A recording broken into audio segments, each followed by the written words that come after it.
Can distractions be your friend? This is episode 7 of the Golden Pause, something we call the Golden Pause, where we talk about consciousness, we talk about creating change and happiness, and just a whole lot more of other things with a clinical hypnotherapist through the filter of hypnosis with me, Lucas.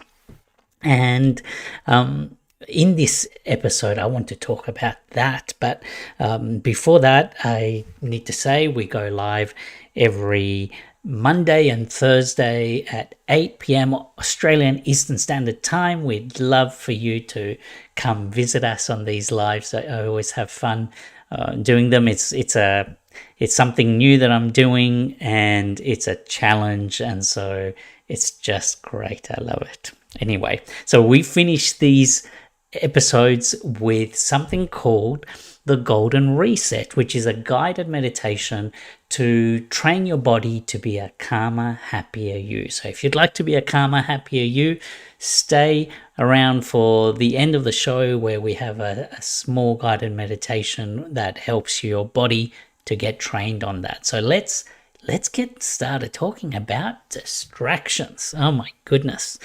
Aren't we just distracted all the time? There's just distractions all the time, like you can think of you've got like an assignment or a project at work to do, or there's something that needs your attention, and you kind of say to yourself, yes, I'm going to do it. Here it is. I'm setting time aside. I'm putting it in my calendar. I'm ready to be focused.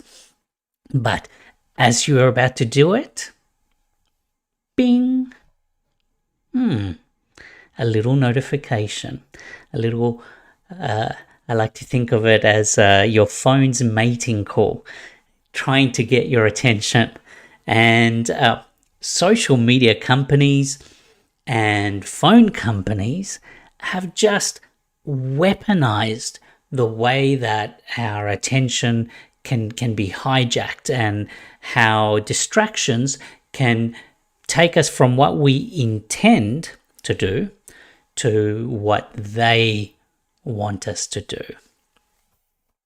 That's not what we want. But what if you could learn the same skills, the skills that they're using to get your mind to go bing off track, but if you could use those skills to help you? Is that something that you would be interested in? I'd love to show you. When we see clients, many times, one of the reasons that clients see us is that they are actually too absorbed. It's a little bit odd to say, to think that someone might be too absorbed in something, and it might be something that they don't want to be absorbed in. And in the world, they might give that a name like OCD or anxiety. But in essence, at the core, the person is becoming absorbed with something that they don't want to be. And in that situation, and that might include some of you, in that situation, distractions, knowing how to be unabsorbed, can be a powerful tool for you to know. So would you like to know how? So becoming unabsorbed is like a superpower. It's like a superpower because it's the capability to come out of that, to come out of almost that hypnotic state that we fall into ourselves. We've talked about previously how hypnosis in many ways is connected to that everyday trance that we go into all the time. And sometimes we become very absorbed in issues or arguments or situations where we just get caught up in this tension that we don't want, or these thoughts that we don't want. And the feeling is almost ethereal, because it's almost like the thoughts are happening in a realm that's like the ether, like floating. It's not here in the real world, on your body. So how can you be unabsorbed? How can distractions help you? Are you ready? Let's look at that. So let's think of a scenario. It's 2 a.m. You might be thinking about an argument that you're having. You might be having an argument with someone. You haven't had the argument in real life, but in your head, you're thinking about, this person said that to me and I should have said that. And you can imagine what they would say, how shocked they might be when they hear what you've got to say. And your mind can get all absorbed in all this fight, and you might start to feel the tension on your shoulders and the frustration, and you can feel yourself getting more and more awake. Wouldn't it be nice to get distracted from that? So how can you escape that mental trap? And I'm sure that's never happened to you. I'm sure that's just me. But let's talk about, how would I escape that mental trap? The answer is bing. It's sending myself a little notification that does 3 main things. And the first thing is, it needs to trigger my curiosity in some way. And it doesn't have to be, mind-blowing curiosity, but it's got to be a question that kind of has a little hook that pulls me out of that cloud of thought that I was in. So bing, I have to have curiosity in something. The second thing that this notification has to do is it needs to pull me into some kind of task that activates me. It activates my thoughts and my mind into a task away from that cloud. And the last thing that's best for that that distraction to do is to pull me out of the cloud of thought and into my body, so that then I become more grounded and I escape that cloud of thought that is where we go to when we get absorbed in an idea or a thought. So here's a couple of examples or ideas of things that I might say to myself. I wonder how quickly I can count my teeth with my tongue. So I'll start counting the teeth in my mouth from the inside with my tongue. And I try to do it as quickly as possible. And I try to figure out how quickly can I do that. And you can see how quickly can I do it. I'm trying to create some kind of trigger of curiosity. Then I'm trying to engage myself in a task, and I'm trying to bring my focus from the absorption into something physical. So that might be one way. Another way that I've used is, I wonder if I can touch every finger with every other finger. So and I'll engage myself with something like that. Another one that I've used that helps me actually is, I wonder how long I can hold my breath. And so I take a deep breath and I start counting how long I can hold my breath. And that actually makes it difficult to think of anything else. So that's helped me a lot. So curiosity, pulling yourself from the mind into the body, and ideally engaging in some kind of task that keeps you more engaged in that activity. What do you think? Do you think that that's something that you might be able to try? Do you think that that might be able to help you? I would love to hear if you try that and to see how it works, or if you've got some other little Bing notifications that you can think of that might be useful to escape that mental trap of becoming absorbed in something that isn't helping you. Okay, so give it a try. All right, I also wanted to talk about a little bit of a research article that I saw from MIT, where they were measuring brain scans of people using ChatGPT. And this is not just a single event of using ChatGPT, but over a 4-month period, they've been keeping track of what's happening in the brain while people are using ChatGPT, and different strategies in which they were using ChatGPT. And some of the data is quite scary, quite interesting actually as well.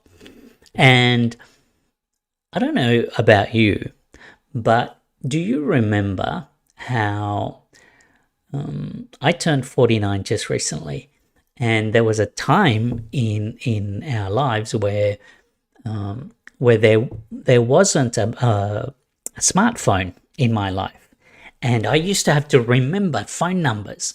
I used to know all my family members as in extended families, because there was probably like just one phone per house.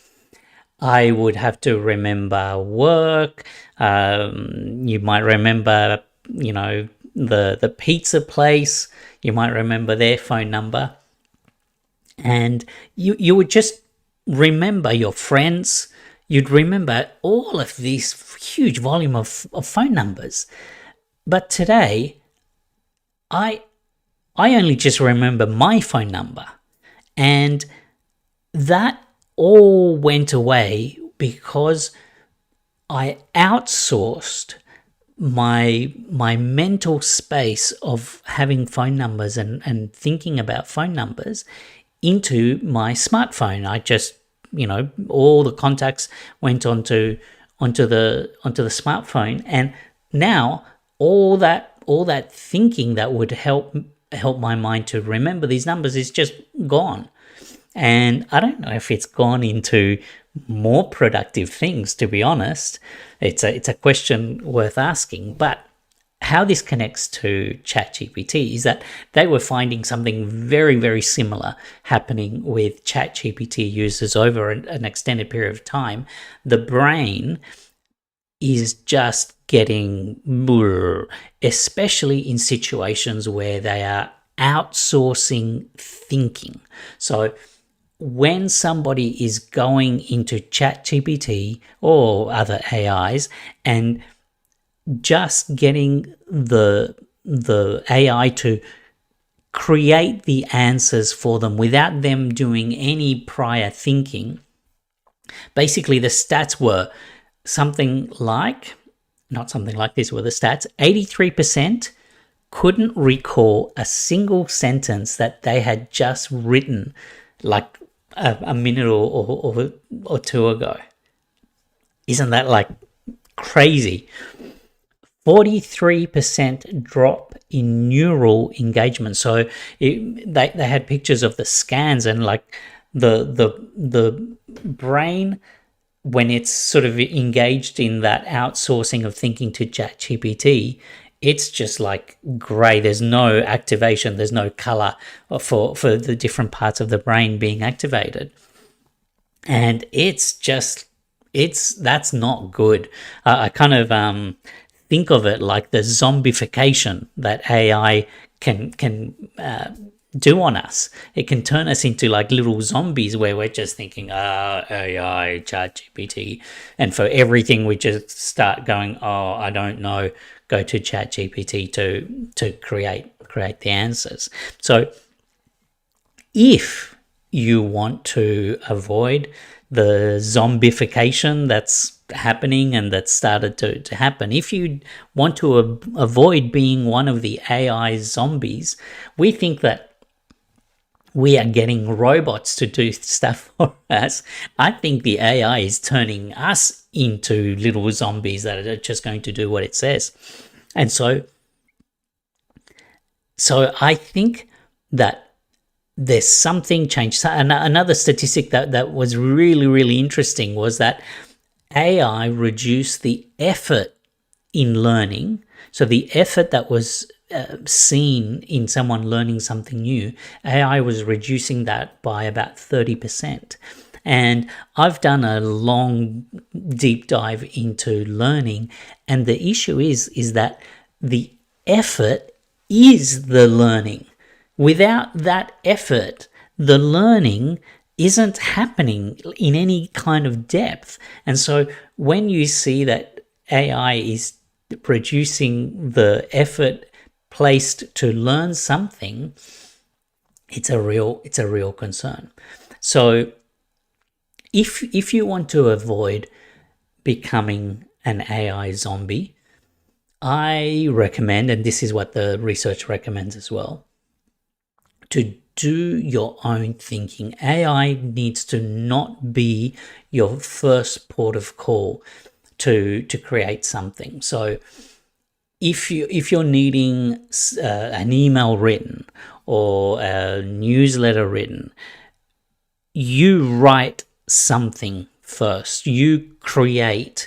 You use that God-given power that you have in your mind and your brain. You use that effort, and then you can go and check and expand and improve, etc. with AI, but you use that power first. And the research was finding is that pattern definitely works better. Like the brain is activated, people are much better able to remember things that they've been working on, etc. So engage your mind first. So I thought that was super interesting.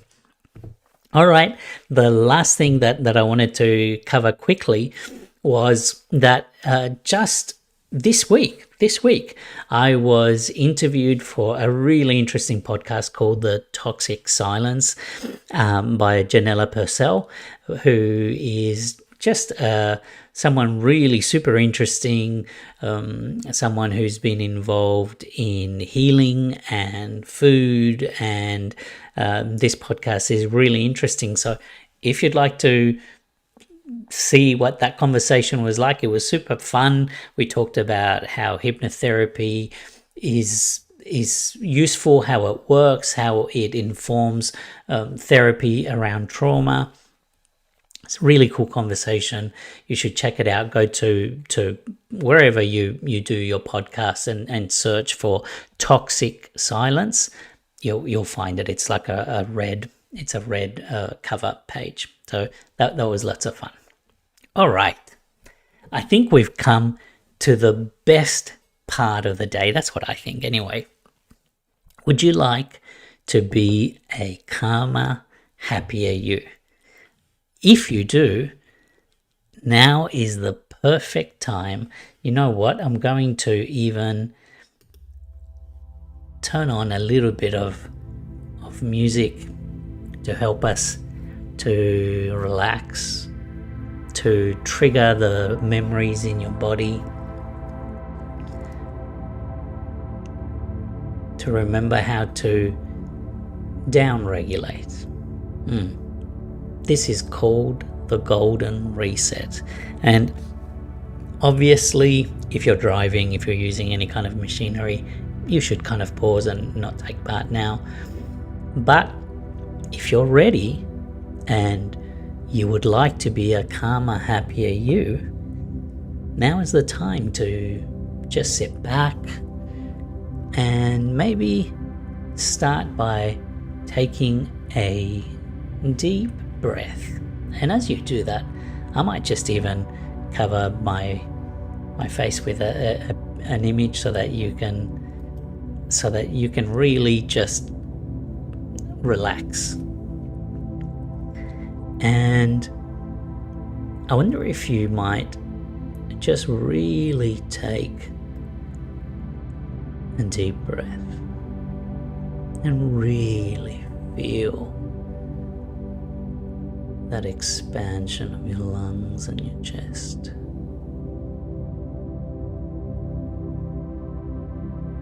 And you can keep taking those deep breaths, because breaths are something truly enjoyable. It's an odd thing to say, maybe,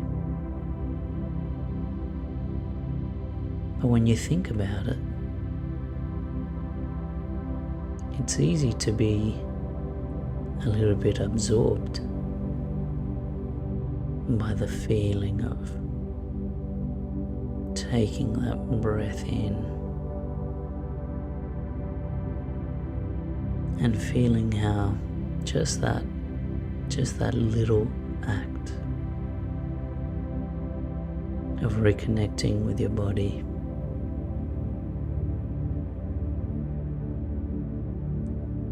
of remembering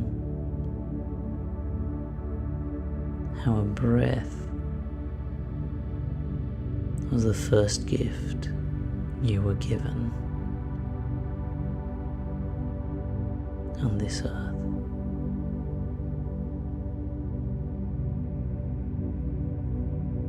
And how it's something that you can really enjoy if you like. And you can keep your eyes open or closed, whatever feels more comfortable for you, as you just feel that tension go in your body. It's like a big relief in a way, just to have a moment where for just a minute you can just let things fade into the background.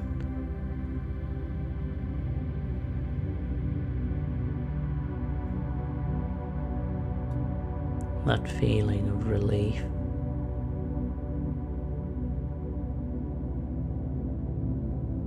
of letting go. It's so good to allow your body to just let go.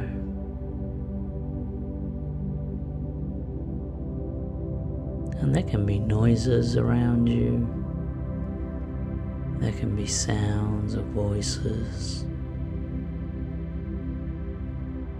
but there are many times where we find ourselves in a noisy place, but we can just be absorbed in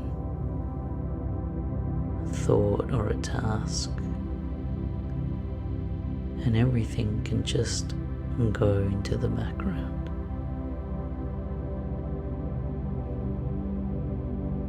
If you've ever been on a train, just gently rocking, and all the sounds just flow into the background. And it's such a relief,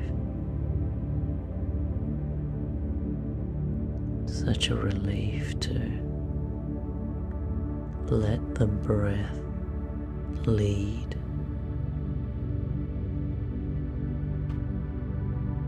And your mind might go in all kinds of places, and that's just fine, because right now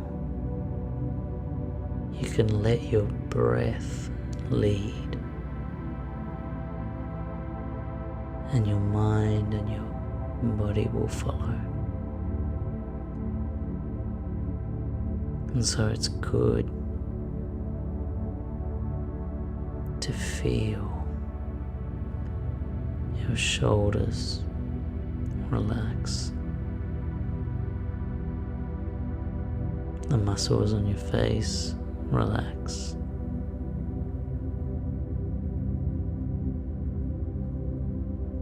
and know that you can enter into this place, into this space, whenever you want,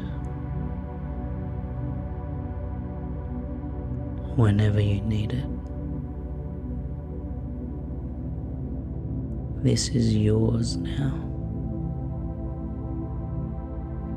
You can have your very own golden reset whenever you want it.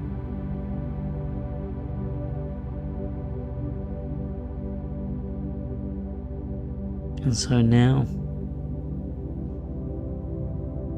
as all of that feeling just settles all over your body, now you might want to absorb that and remember that you can enter into that place whenever you want.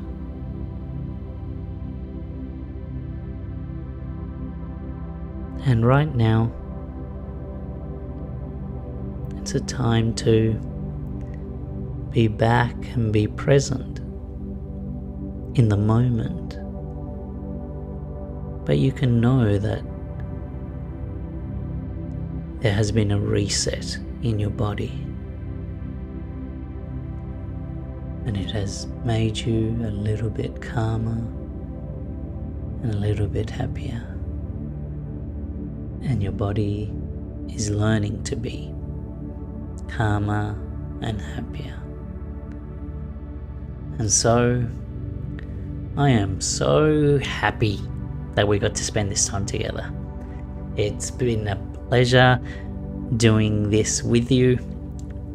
Whether you've been here live or you watch replays, wherever that is, I'm just so happy to share this moment with you. And so I would invite you to do all the YouTube things that people do, or whatever platform you're watching this on, to do the liking things or subscribing things if that's something that you like. And I'd love to remind you that we go live every Monday and Thursday, 8 p.m. Eastern Australian time. That's kind of like the time zone of whatever Sydney is in. That's the time, 8 p.m. in Sydney. That's when we go live. And I thank you. That's episode 7. I hope you have a wonderful weekend. Have a good one.